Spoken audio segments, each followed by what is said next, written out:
नमस्कार दोस्तों, स्वागत है आपका एग्जाम हंटर पर।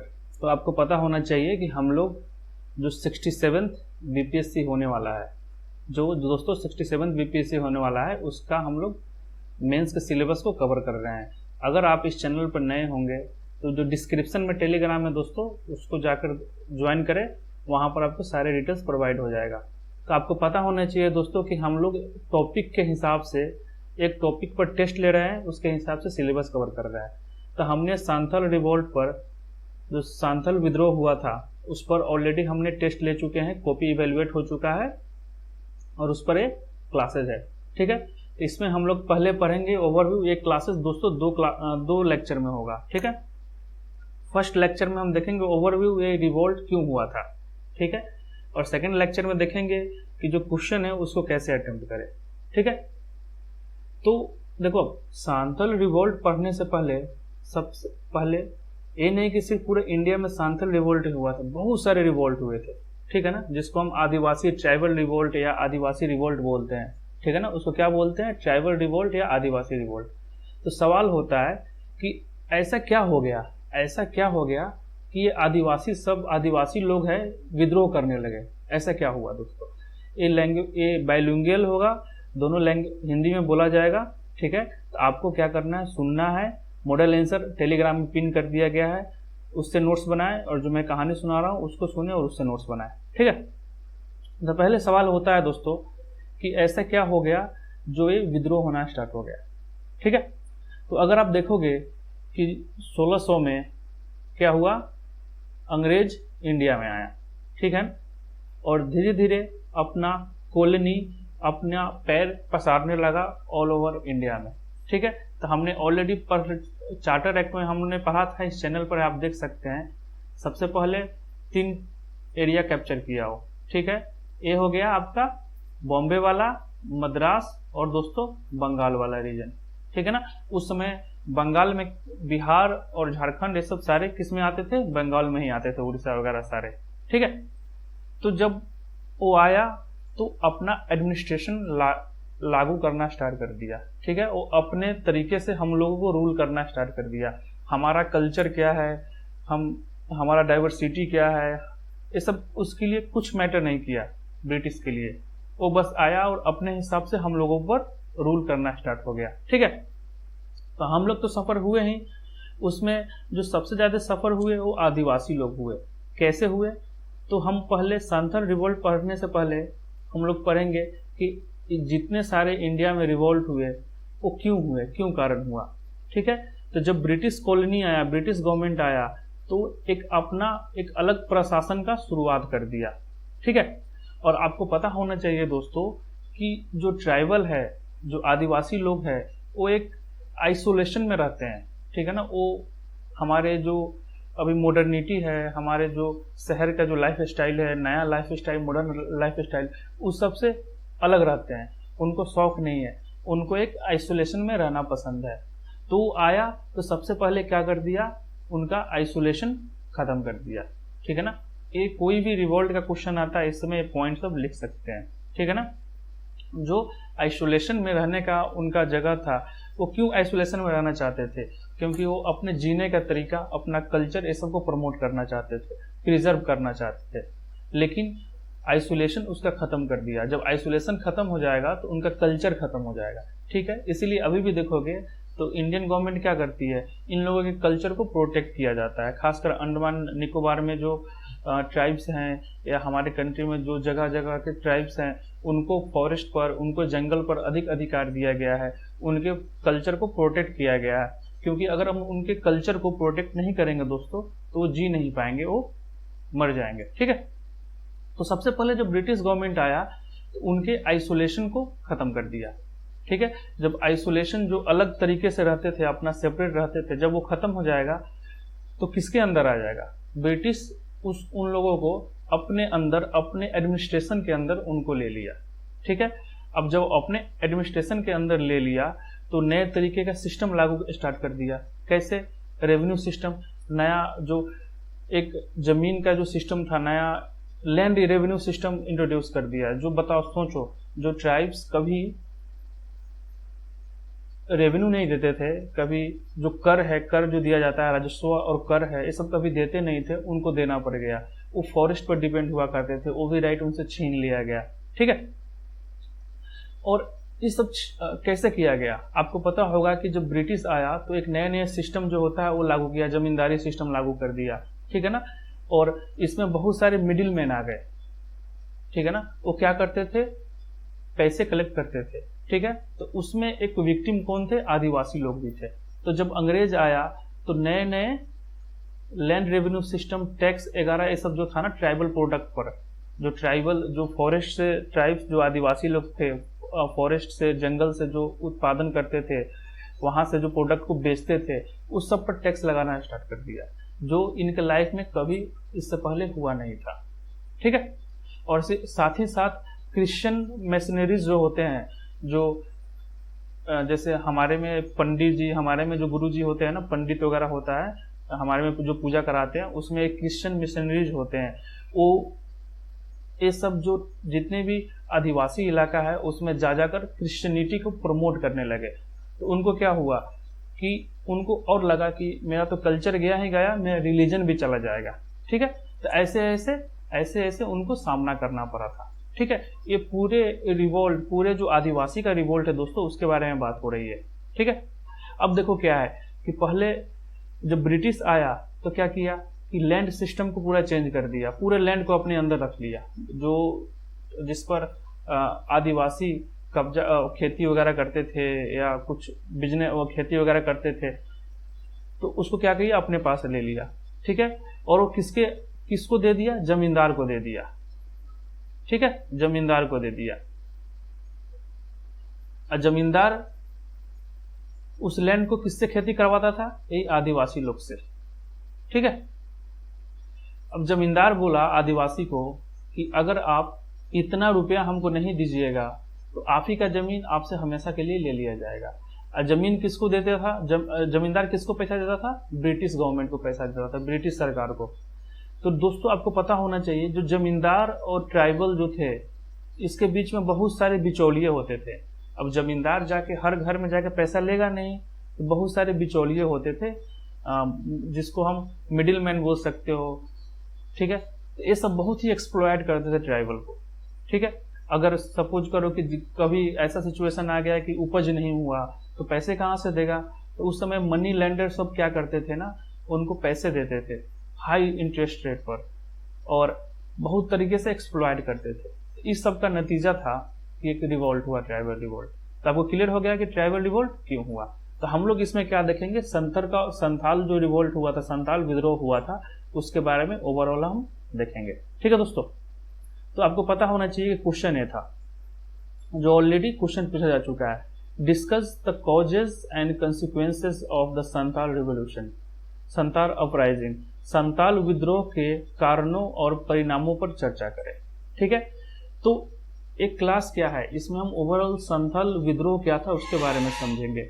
इस क्वेश्चन को कैसे करना है नेक्स्ट क्लास में समझेंगे। ठीक है, ये ऑलरेडी टेस्ट हो गया है, अगर आप इस चैनल पर नए हो तो ज्वाइन करें, और अगर आप इस देख रहे हैं, अगर आपको वीडियो अच्छा लगा हो तो आप दूसरे दोस्तों को भी शेयर करें दोस्तों। ठीक है, देखो अब नेक्स्ट क्या हुआ कि अगर क्वेश्चन, वो तो अगर सामने देखो क्वेश्चन कितना आसान है, इसमें हमको पता है कि कॉजेज लिखना है, कॉन्सिक्वेंसेज लिखना है, कारण और परिणाम लिखना है। लेकिन क्वेश्चन अगर ट्रिकी क्वेश्चन दे दे तो इसमें क्या लिखोगे आप, इसके बारे में भी हम करेंगे लेक्चर 2 में।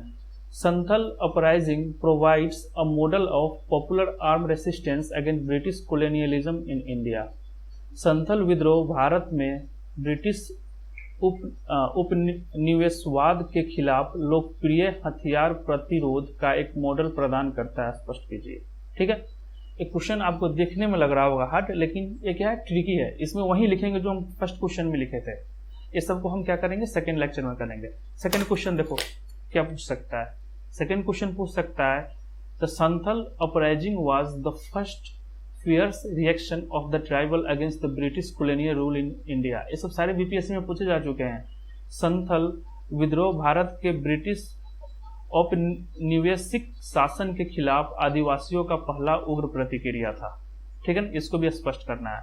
तो ऐसे ऐसे क्वेश्चन पूछा जा सकता है, और आप सबके लिए रेडी हो जाए। देखो अब ये जो आप दिख रहे हैं ना, यहाँ तक दोस्तों आपको दिख रहा है ना, यहाँ तक जो दिख रहा है ना, इसको आप इसको आप नोट डाउन कर ले। इंग्लिश और हिंदी मीडियम वाले बच्चे दोनों इसको आप नोट डाउन कर ले। इसको आप जब इंट्रोडक्शन में डाल सकते हैं, इसको आप इंट्रोडक्शन में डाल सकते हैं, इसको आप इंट्रोडक्शन में हम लिख सकते हैं। तो कैसे आंसर लिखना है, कैसे इंट्रो होना चाहिए, कॉजेज क्या होना चाहिए, ये सब हम लेक्चर 2 में करेंगे, ठीक है। तो अब देखो, अब संथाल रिवॉल्यूशन के बारे में थोड़ा समझते हैं क्या है। उनसे पहले 2 बंदे का नाम देखो, सिडो और कानो। ये बहुत ही महत्वपूर्ण रोल था इनका इस रिवॉल्यूशन में, इस जो संथाल रिवॉल्यूशन हुआ था इसमें, ठीक है। तो इसके बारे में हम लोग अभी पढ़ेंगे। देखो अब सबसे पहले क्वेश्चन आता है कि जो संथाल थे ये कौन थे, ये कौन थे, ठीक है ना। तो अगर आप देखोगे तो एक एरिया है जिसको ये अभी का बिहार, ठीक है, ये झारखंड, ये जो रीजन था ना राजमहल वाला एरिया, यहाँ पर पाया जाता था। तो अगर आप आंसर राइटिंग में अगर ये इमेज बना देते हैं तो अच्छा रहेगा। जो आंसर का जो खूबसूरती होता है, जो इमेज जो आंसर का दिखने में काफ़ी अच्छा हो जाएगा, आज काफ़ी अट्रैक्टिव हो जाएगा। तो कोशिश करें कि इसको आप बनाने का, ठीक है। तो अगर आप देखो दोस्तों, तो जो संथाल थे ना, वो भागलपुर और राजमहल वाला जो एरिया था ना, सामने क्या बताया, ये जो एरिया है भागलपुर और राजमहल वाला एरिया, यहाँ पर रहते थे। भागलपुर एंड राजमहल वाला एरिया। पहले विद्रोह होने से पहले इन लोगों का क्या सिस्टम था, हम लोग उसको देख रहे हैं कि क्यों ये लोग ऐसे विद्रोह किए, क्या कारण था। तो इस एरिया में अपना सुख शांति से रहते थे, ठीक है। इससे पहले ये लोग क्या करते थे कि कुछ एरिया था, जैसे बीरभूम हो गया, बंकुरा हो गया, सिंहभूम हो गया, ये सब एरिया में पहले रहते थे। लेकिन यहाँ से जमींदार लोग ने इनको भगा दिया, तो ये लोग भाग के कहाँ पर सेटल हो गए, भागलपुर और राजमहल वाला एरिया में सेटल हो गए, ठीक है। जब आके यहाँ बस गए, ठीक है ना, आराम से इनका जीवन चल रहा था, ठीक है ना, कोई डिस्टरबेंस नहीं था, आराम से अपना जंगल में रहते थे, आराम से अपना जीवन सुख शांति से जी रहे थे, ठीक है। इस रीजन को दामिनी कोह भी बोला जाता है, ठीक है। यहाँ तक क्लियर हो गया। और जब वो जी रहे थे, जब वहां पर आ गए, राजमहल वाला एरिया में आ गए, आपको ध्यान रखना चाहिए इस इमेज को बनाना, जो सामने जो मैप दिख रहा है ना दोस्तों, इसको बस बना देना है। इसको मुश्किल से आपको 2 से 1 मिनट भी नहीं लगेगा बनाने में, ठीक है ना। इसको बना देना, अच्छा नंबर आएगा। वो हम बताएंगे कैसे बनाना है जब हम क्वेश्चन कराएंगे तब। और वहां पर एक झूम कल्टीवेशन करते थे, जिसको पोडू भी बोलते हैं। अब देखो झूम और पोडू क्या होता है, इसके बारे में समझो। जैसे इन लोग क्या करते थे ना कि जो जंगल है, ये जो बिहार झारखंड वाला एरिया है, तो ये लोग क्या करते थे कि जंगल है, पूरे एरिया जंगल है, इस एरिया पूरे जंगल को काट देते थे, इतने एरिया को, ठीक है।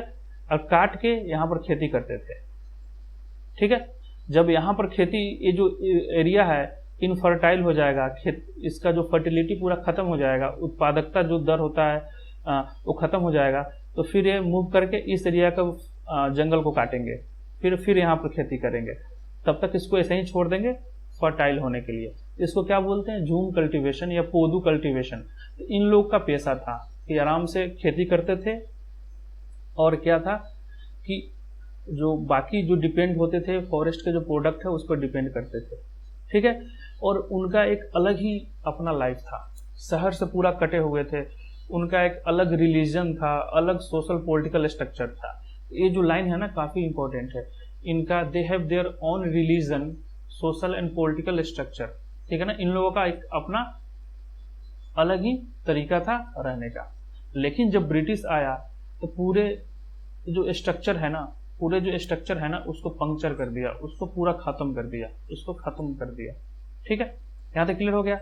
वो पहले किस एरिया में थे, वहां से जमींदार लोग के कारण वो राजमहल एरिया में आए, ठीक है। अब यहाँ पर आके अपना जीवन आराम से जी रहे थे, झूम कल्टीवेशन, पोदू कल्टीवेशन कर रहे थे, खेती बाड़ी कर रहे थे। झूम कल्टीवेशन क्या होता है कि जंगल को काट के फिर वहां पर खेती करना, जंगल के जो प्रोडक्ट है उस पर ये लोग डिपेंड करते थे। इनका एक अलग सोशल पॉलिटिकल स्ट्रक्चर था, ठीक है ना। ये सब क्या कर दिया, तहस नहस कर दिया, कौन, ब्रिटिश ने। क्यों? क्योंकि वो अपना एडमिनिस्ट्रेशन ला दिया। तो जब ब्रिटिशर्स जब आया तो जब ये नया लैंड रेवेन्यू सिस्टम कर वसूलने लगा, टैक्स वसूलने लगा, तो इसके लिए वसूलने के लिए कोई ना कोई एक इंसान चाहिए ना, कि तुम जाओ लेके आना। तो बहुत सारे जो ट्राइबल चीफ सब थे ना, उसको जमींदार बना दिया। ठीक है, जमींदार बना दिया। अब बोला कि तुमको क्या करना है कि उन लोगों से कर वसूलना है। ठीक है, तब यहां पर सिस्टम समझो क्या था। ए जमींदार था, ठीक है, और ए आदिवासी लोग थे, उनका जमीन था, ट्राइबल था। जमीन पर खेती बाड़ी ये करते थे, इन लोगों का कोई हक नहीं था। जब ब्रिटिश आया तो बोला जमींदार को, आदिवासी को बोला कि ये खेत तुम्हारा नहीं है, अब खेत है मेरा है। ठीक है, ये जमींदार के कंट्रोल में रहेगा। जब आदिवासी तुम जब तक इस पर खेती करोगे तब तक मतलब क्या है कि तुमको इस खेत पर तब तक राइट है, तब तक तुम पैसा पे करते रहोगे, टैक्स देते रहोगे। मतलब क्या है कि जो ट्राइबल लोग अगर टैक्स देंगे जमींदार को, जमींदार देगा ब्रिटिश को, तब तक इस लैंड पर इनका हक रहेगा। ठीक है, अगर ये नहीं देंगे, अगर ये कर नहीं देंगे, तो जमींदार इस ट्राइबल से, इस आदिवासी से जमीन छीन लेगा, किसी और को दे देगा। तो इसके लिए सर्वाइवल का कंडीशन आ गया, दोस्तों। ठीक है, तो जो जमींदार था ये खुद जाता नहीं था, बीच में बहुत सारे बिचौलिए थे, क्योंकि 1000 ट्राइबल से अब जमींदार एक एक के घर में जाकर थोड़ी पूछेगा। तो सोचो, कमीशन खाएगा, मिडिल मैन भी कमीशन खाएगा कुछ परसेंट, ये भी कुछ परसेंट कमीशन खाएगा। अब जितना बचेगा शेष वो इसको दिया जाएगा। तो पूरा जो कमीशन और जो पैसा वसूलेगा वो किस पर भार पड़ेगा? ये आदिवासी पर पड़ेगा। तो ये सिस्टम था जो पूरे तरीके से एक्सप्लॉयट कर दिया था। तो जो मिडिल मैन था, अब देखो अब क्या है, अब सपोज करो कि पैसा दे नहीं पाया, जब आदिवासी पैसा नहीं दे पाया तब क्या करेगा? अपना खेत बचाने के लिए तो पैसा कहीं से लेगा ही। तो बैंक लोग तो उसमें बैंक सिस्टम तो था नहीं, तो जमींदार हो गया या मनी लेंडर जो पैसा देते हैं, सूद ब्याजी करते हैं, उनसे पैसा लेगा। ठीक है, तो ये लोग क्या करते थे ना, बिचौलिए का भी काम करते थे और सूद ब्याजी का भी काम करते थे। ठीक है, अब इतने इस इंटरेस्ट, हाई इंटरेस्ट, मतलब मान के चल लो आप दोस्तों 50 से 500% इंटरेस्ट लेते थे, और ऐसा इंटरेस्ट लेते थे कि ये लोग चुका ही नहीं पाता था। अब जो चुका नहीं पाएगा तो क्या होगा? एक्सप्लॉयटेशन होगा। बद्दुआ मजदूर का नाम सुने हो कि अगर तुम पैसा नहीं चुकाते हो तो तुम्हें काम करना पड़ेगा, लेकिन हम उसका पेमेंट नहीं देंगे। ये सिस्टम याद हो गया, ये सिस्टम बॉन्डेड लेबर जिसको बोलते हैं वो चलना स्टार्ट हो गया। ठीक है ना, तो जो ये आदिवासी लोग थे ना, ये जो आउटसाइडर आ गए थे इन लोगों को एक्सप्लॉयट करने, इन लोगों को क्या बोलते थे? डिकूज बोलते थे, DIKUS, डिकू। ठीक है, डिकू बोलते थे। यहाँ तक क्लियर? तो बहुत तरीके से इन लोगों का एक्सप्लॉयटेशन होने लगा पूरा। बहुत ही, अगर सपोज करो कि ये पैसे नहीं दे पाया तो आते थे मिडिल मैन, जमींदार सब आते थे, इनके जो बकरी होते थे, गाय भैंस, जो भी ये कैटल सब होते थे, सारे लेकर भाग जाते थे। समझ रहे हो? इवन इनके घर में मारपीट करते थे, सप्रेस करते थे, औरतों के साथ बुरा व्यवहार करते थे। ये सब होता था। एक होता है ना कि कब तक सहेंगे, कभी ना कभी तो एक लेवल आएगा, एक टाइम आएगा जब ये लोग एक्सप्लोड करेंगे। वहीं जब एक्सप्लोड हुआ ना, वहीं संथल रिवॉल्यूशन हुआ। ठीक है, एक और दोस्तों सबसे इंपॉर्टेंट फैक्ट क्या था ब्रिटिश का, जिसके कारण ये रिवोल्ट हुआ, जो विद्रोह हुआ, वो पीक पर चला गया। देखो, कोई भी जनजाति होता है, कोई भी आदिवासी होता है, वो किस पर डिपेंडेंट रहता है? जंगल पर, फॉरेस्ट पर। ठीक है ना, फॉरेस्ट पर डिपेंडेंट रहता है। ठीक है ना, वहां से क्या लेता है? वहां से उस पर कल्टीवेशन करता है, जूम कल्टीवेशन करता है, फॉरेस्ट लैंड पर, फॉरेस्ट प्रोडक्ट, जो वहां से जो वस्तुएं जो उनको मिलता है, फॉरेस्ट प्रोडक्ट पर डिपेंड रहता है। तो जब ब्रिटिश आया ना, इस सिस्टम ही पूरा चेंज कर दिया। बोला कि तुम्हें अब जूम कल्टीवेशन भी नहीं करना होगा, खेती बाड़ी भी नहीं करना होगा, फॉरेस्ट लैंड, जंगल के जो जमीन है उस पर तुम्हारा अधिकार भी नहीं रहेगा, जमीन के जो फॉरेस्ट से जो तुमको प्रोडक्ट आता है उस पर भी अधिकार नहीं रहेगा। सारे राइट इससे छीन लिया। ठीक है, फॉरेस्ट का राइट छीन लिया। ठीक है, जमीन का राइट छीन लिया, मारपीट करने लगा। ठीक है, ये लोग बॉन्डेड लेबर बदुआ मजदूर हो गया। उसके बाद इन लोगों का गाय भैंस बकरी सब छीन लिया, आके पीट पाट करता था सब। तो इनके पास ऑप्शन क्या रहा है? दो ऑप्शन था, या खुद मर जाए या मार के मरे। ठीक है, तो इन लोगों ने क्या करा, लड़ाई करना स्टार्ट कर दिया। ठीक है, तो हम लोग क्या पढ़ रहे हैं, अभी कहानी पढ़ रहे हैं, बस कहानी सुनना है कि क्या क्या हुआ था, फिर हम लोग क्या करेंगे, क्वेश्चन करेंगे अगले क्लास में। तो अनपेड लेबर वाला किस सिस्टम बता दिए कि ठीक है अब हमें पैसा नहीं दोगे। जैसे सिस्टम देखो, ये ब्रिटिश था, उसने जमींदार को अपॉइंट किया, जमींदार ने बहुत सारे मिडिल मैन को अपॉइंट कर दिया कि भैया तू जाके पैसा कलेक्ट करके लाके हमको दे देना। ब्रिटिश जमींदार ब्रिटिश को देता था। अब ये है बेचारा ट्राइबल। ठीक है, तो अब पैसा दे नहीं पाएगा क्योंकि इतना इंटरेस्ट था, इतना पैसा था, इतना बहुत ही हाई टैक्स था। तो ये पैसे खेत को बचाने के लिए क्या करेगा, जब मनी जो सूदी ब्याजी करते हैं उनसे पैसा लेगा, और वो पैसा सूदी ब्याजी वाले को भी पता है कि ये पैसा ले रहा है, मेरे को लौटा नहीं पाएगा।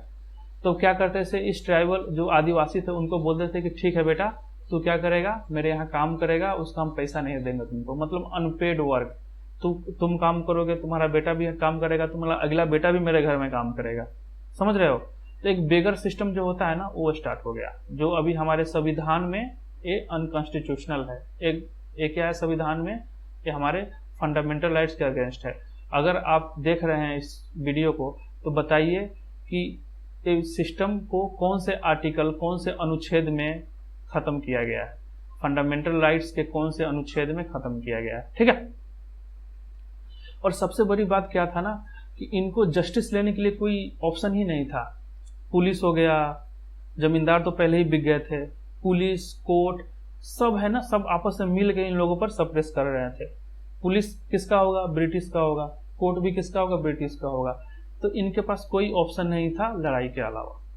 ठीक है, और आपको पहले ही बता दूं कि लोन कितना था, 50 से 500%। उनके भैंसी से लेकर कैटल्स वगैरह सारे ले लेते थे वो लोग। ठीक है, तो क्या हुआ कि एक पीक हो गया। जैसे क्या होता है कि अगर आप देखोगे ज्योग्राफी में पढ़ोगे तो एक क्या होता है, वोल्केनो होता है। ठीक है ना, तो एक समय आता है जब वोल्केनो यहाँ से ब्रस्ट कर जाता है। ठीक है ना, वैसे ही एक पीक आया कि कब तक आप एक्सप्लॉयटेशन सहोगे। एक समय आएगा जब आप कभी ना कभी फूटोगे। तो वही समय आया और वही विद्रोह हुआ जिसको हम बोलते हैं संथल विद्रोह। संथल विद्रोह। अगर एक क्लास आपको अच्छा लगा हो जरूर कमेंट कीजिएगा, इससे क्या होता है हमें मोटिवेशन मिलता है। कमेंट कीजिएगा कि अच्छा लगा। ठीक है, अगर अच्छा नहीं लगा होगा तो कमियां बताइएगा, उसको सुधार किया जाएगा। ठीक है, अब देखो तो क्या हुआ कि जो ट्राइबल हेड्स जब थे, कुछ ट्राइबल हेड्स तो बिक गए थे, जो जमींदार बन गए थे, लेकिन कुछ थे जिसको माझी और प्रगनतीज बोला जाता है। उसमें माझी और प्रगनतीज बोला जाता था। जैसे क्या है ना कि कोई जनजाति है तो इसको कोई जनजाति है, ठीक है ना, तो इसको एक होगा ना कोई इसका लीडर, ठीक है ना, उस लीडर को क्या बोलते थे, माझी और प्रगनतीज। ठीक है, तो इन दोनों क्या करते किए ना कि जितने भी जो लीडर सब थे, ट्राइबल हेड्स थे, वो लोग इकट्ठा होना स्टार्ट किए और सोचने लगे, डिस्कस करने लगे, आपस में चर्चा करने लगे कि अरे भाई ये तो बहुत गलत हो रहा है हमारे साथ, कुछ ना कुछ तो करना पड़ेगा। तो ये लोग डिस्कशन करके बोले कि हम लोग है ना विद्रोह करेंगे, हम लोग क्या करेंगे, रिवोल्ट करेंगे। ठीक है, और उनका एक ही गोल था जो आपको एग्जाम में लिखना है कि हम विद्रोह करके इस अंग्रेजों को, जो डिकू है, उसको भगा देंगे और सतयुग का स्थापना करेंगे। सतयुग, जो पहले हम लोग जो सतयुग में जी रहे थे, ये लोग आके भ्रष्ट कर दिया हमें, क्रिश्चियन सब आके, क्रिश्चियनिटी मिशनरी सब आके भ्रष्ट कर दिया है।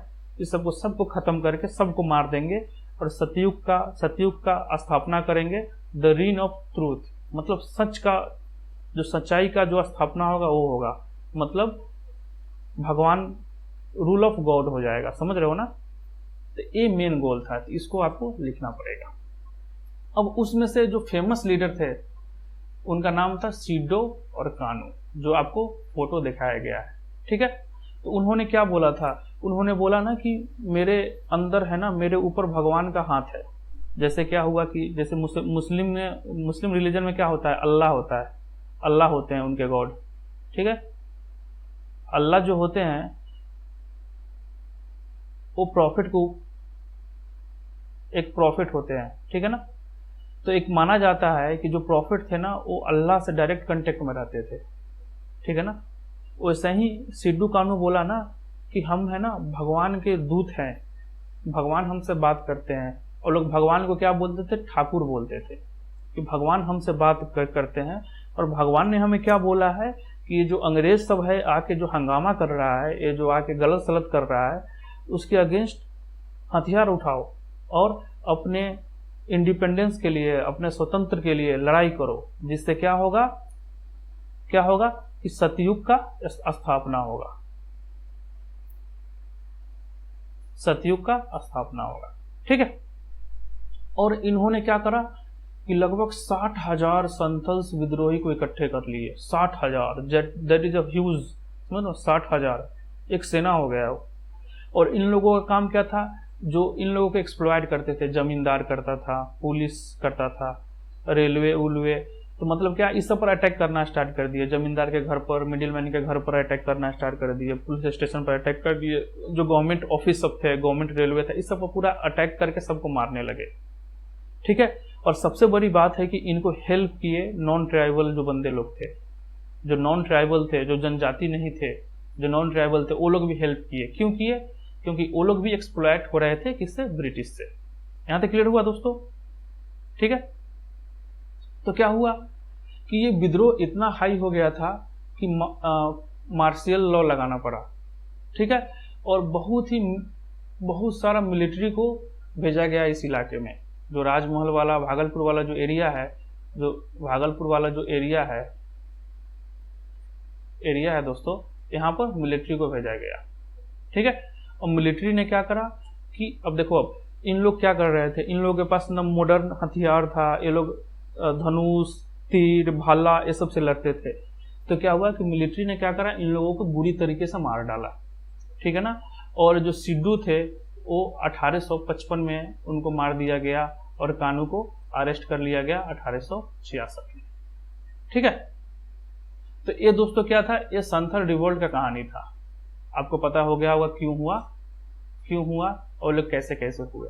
अब नेक्स्ट क्लास में हम लोग क्या करेंगे, क्वेश्चन को डिस्कस करेंगे, उसमें हम लोग कॉजेज करेंगे, ठीक है।